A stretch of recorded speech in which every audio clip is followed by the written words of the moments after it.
حضرت بلال حبشی رضی اللہ تعالیٰ عنہ فرماتے ہیں کہ جب کہیں ضرورت پڑتی تھی تو ہم لوگوں سے قرضہ لیتے تھے.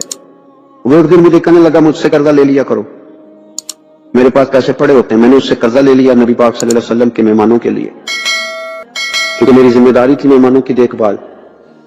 آپ فرماتے ہیں کہ ابھی اس کے حضرت عمر فرماتے ہیں کہ وعدے میں 3 دن باقی تھے, میں حضور کے ساتھ تھا. وہ عالم تھا یہودیوں کا, تورات جانتا تھا. تو چوک میں اس نے کھڑا کر لیا اور کھڑا کر کے کہنے لگا نبی کریم صلی اللہ علیہ وسلم سے کہ میرے پیسے دے. تو حضور صلی اللہ علیہ وسلم نے فرمایا کہ ابھی تو 3 دن باقی ہیں وعدے میں, انشاءاللہ وعدے پہ دے دیں گے. اب وہ یہودیوں کا عالم کیا کہتا ہے نبی پاک کو, تانا کس طرح دیتا ہے, معاذ اللہ ثم معاذ اللہ, نقل کفر کفر نہ باش. جب حضور نے کہا نا ابھی 3 دن باقی ہیں تو کہنے لگا جی معاذ اللہ ثم معاذ اللہ, پھر معاذ اللہ, کروڑ دفعہ معاذ اللہ. کہنے لگا جی عبد المطلب کی اولاد کا طریقہ یہ ہے, پیسے لے لیتے ہیں پھر واپس نہیں کرتے. ہے نا اشتعال والی بات. نبی کریم صلی اللہ تعالی علیہ وسلم اتنی بڑی بات کر دی کہ حضرت عمر کہتا میں نے یوں کر کے تلوار پہ ہاتھ رکھا, نکال لی نیام سے باہر, گردن اڑاؤں گا اس گستاخ کی. رسول کریم نے فرمایا عمر یہ تو کیا کر رہا ہے, تیرے تو ذمہ یہ تھا کہ تو اسے نرمی کا کہتا اور مجھے پیسے دینے کا کہتا. اب اس طرح کر, اسے فلاں جگہ لے جا, وہاں کھجوریں پڑی ہیں تول کے دے دے, چل 2 کلو زیادہ بھی دے دینا.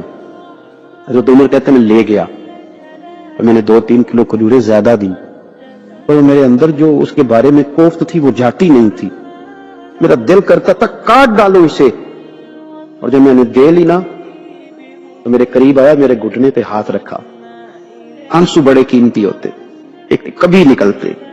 کہتے ہیں جب میرے گھٹنے پہ اس نے ہاتھ رکھا تو وہ یہودیوں کا عالم رو پڑا.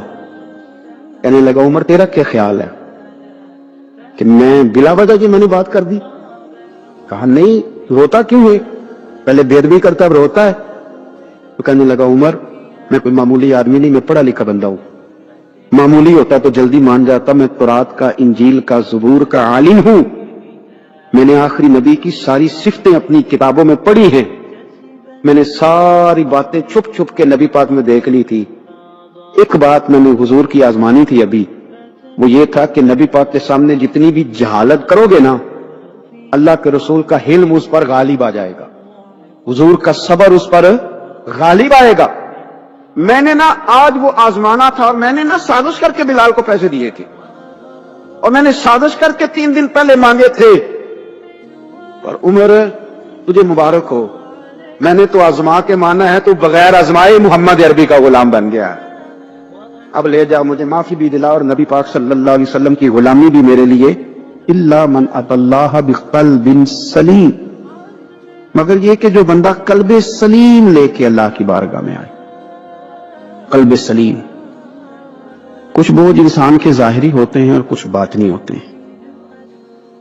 ظاہر کے جو بوجھ ہوتے ہیں وہ بھی انسان کو تکلیف دیتے ہیں, اور باطن کے بوجھ بھی تکلیف دیتے ہیں. آپ کے کپڑے میلے کچیلے ہو جائیں یا بالوں پہ مٹی لگ جائے, گرد لگ جائے, تو آپ کی طبیعت بوجھل ہو جاتی ہے. آپ جب غسل کر لیتے ہیں, کپڑے بدل لیتے ہیں, دھلے ہوئے پہن لیتے ہیں, تو آپ کو محسوس ہوتا ہے کہ طبیعت کچھ ہلکی پھلکی سی ہو گئی. ذہنی طور پر آپ اطمینان محسوس کرتے ہیں. اسی طریقے کا معاملہ آپ کے باطن کے ساتھ بھی ہے. کچھ لوگ تلخ ہیں, پریشان ہیں, طبیعت بڑی کڑوی ہو گئی ہے, غصہ بڑا آتا ہے. وہ کہتے ہیں پتہ نہیں کیا مسئلہ ہے, میں اتنا پریشان کیوں ہوں, بور کیوں ہوتا ہوں. تو وجہ ہے نا اس کی, دل پہ بوجھ بڑا ہے. حسد چھوڑ دینا چاہیے, عداوت چھوڑ دینی چاہیے, اللہ کی رضا پہ راضی ہونا چاہیے, سوچیں اچھی رکھنی چاہیے. دل کو صاف کر لیں, اللہ تبارک و تعالیٰ باطن کو ہلکا پھلکا کر دے, ٹھنڈا ٹھار ہو جائے. اس لیے کہ ہر شے تو دل کے اندر ہے, ایمان بھی, نفاق بھی, کفر بھی, اسلام بھی, سارا کچھ اسی کے اندر ہے. بلکہ حضرت سلطان صاحب نے تو کہا تھا کہ 14 طبق دلے دے اندر تے تمبو ونگوں تانے ہو, تمبو ونگوں تانے, یعنی ایسے چھائے ہوئے. دل جب ٹھنڈا ہوتا ہے, تسلیم والا ہوتا ہے, اور باطن کے اندر جب انسان سکون میں ہوتا ہے, انہیں بہت ساری چیزیں اپنے دلوں میں بٹھا رکھی ہیں, چھوڑنے کو تیار نہیں ہوتے, اور وہ اندر جم گئی ہیں, انہوں نے گھر کر لیا ہے, اندر ڈیرا لگا لیا ہے. حضرت رومی رحمت اللہ تعالی علیہ فرمایا کرتے تھے کہ دل بدستاور کے حج اکبر است از ہزاراں کا با یک دل